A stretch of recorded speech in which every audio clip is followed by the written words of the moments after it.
السلام علیکم ناظرین، آج ہم سنیں گے سیرت کا پیغام سجاد نعمانی صاحب دامت برکتہم۔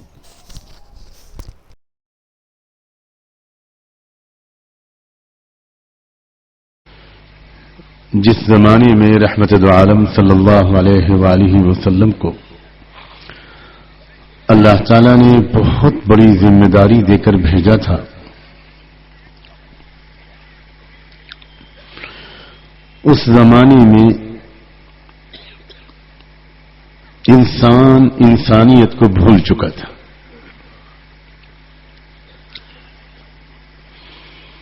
باپ کے مرنے کے بعد عرب کے معاشرے میں بڑا بیٹا اپنی ماں سے شادی کر لیتا تھا۔ بے حیائی اور بے شرمی کا یہ عالم تھا۔ سنگدلی، بے رحمی اس حد تک بڑھ گئی تھی کہ عرب کے لوگ شکار کھیلا کرتے تھے، یہ ان کی ضرورت تھی، صرف تفریح نہیں تھی۔ اور شکار کے کھیلنے والے، شکار کرنے والے اپنے نشانے کو صاف کرنے کی بہت محنت کرتے ہیں۔ وہ لوگ جب اپنے نشانے کو بہتر بنانے کی کوشش کرتے تھے تو اس کا طریقہ یہ اپناتے تھے کہ کسی غلام کو کسی پیڑ کے تنے سے یا کسی کھمبے سے باندھ دیتے تھے اور آپس میں ایک دوسرے سے یہ شرط رکھتے تھے کہ بتاؤ، اگر میرا تیر اس غلام کی آنکھ میں جا کر لگا تو تم مجھ کو کیا دو گے؟ کہنے والا، سننے والا یہ جواب دیتا تھا کہ اگر یہ تمہارا تیر اس بائیں آنکھ کی پتلی میں لگا تو میں تم کو اتنی شراب پلاؤں گا۔ اور ادھر تیر اس کے کمان سے نکلتا تھا، اس کی آنکھ میں لگتا تھا اور وہ تڑپ کر جان دیتا تھا، اور ادھر شراب کی جام چلتے تھے۔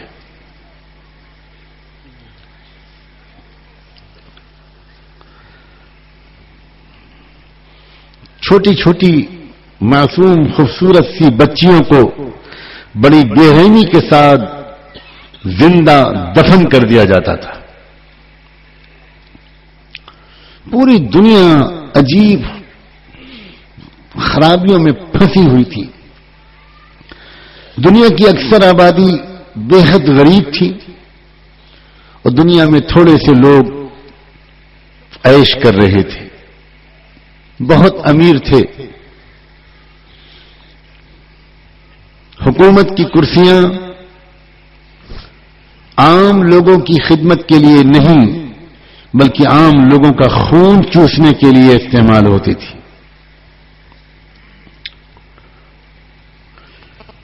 نہ ماں کی شکل میں عورت کی عزت تھی، نہ بیوی کی شکل میں عورت کا احترام تھا، نہ بہنوں کی عزتیں محفوظ تھیں، نہ بیٹیوں کا کوئی مقام تھا۔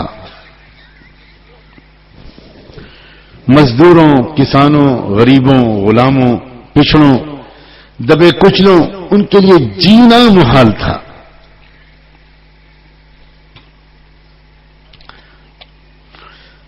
اس زمانے میں بھی، اتنے بگڑے ہوئے زمانے میں بھی چند بزرگان دین، چند اللہ والے، اکا دکا نیک لوگ موجود تھے۔ اس بات پر بہت غور کرنے کی ضرورت ہے۔ ایسا نہیں تھا کہ اس دور میں ایک بھی نیک انسان نہ بچا۔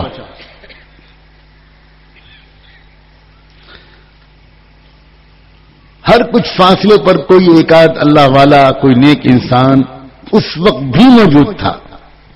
قرآن نے اس کی گواہی دی ہے۔ سورہ بقرہ میں مختلف انبیاء علیہم السلام کی یکے بعد دیگرے آمد کے تفصیلی تذکرے کے بعد آخر میں اللہ تعالی نے اس دور کے انسانوں کو خطاب کرتے ہوئے خاص طور پر نبیوں کے ماننے والوں کو خطاب کرتے ہوئے فرمایا تھا ثم تولیتم الا قلیلا منکم. یہ آیت صاف بتا رہی ہے کہ عام طور پر اکثر لوگ تو بگڑ گئے تھے مگر کچھ تھوڑے سے لوگ اس وقت بھی نبیوں کے راستے پر تھے.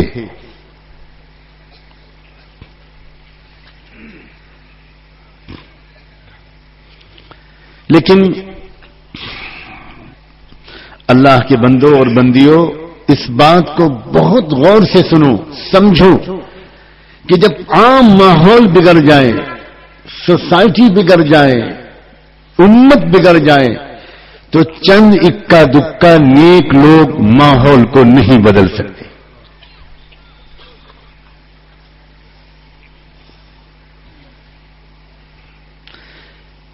اس وجہ سے اللہ نے رحمت دو عالم صلی اللہ علیہ وآلہ وسلم کو بھیجا اور ان کے ذمے یہ کام نہیں کیا تھا کہ تم دو چار نیک لوگ تیار کر دینا، کچھ بزرگان دین،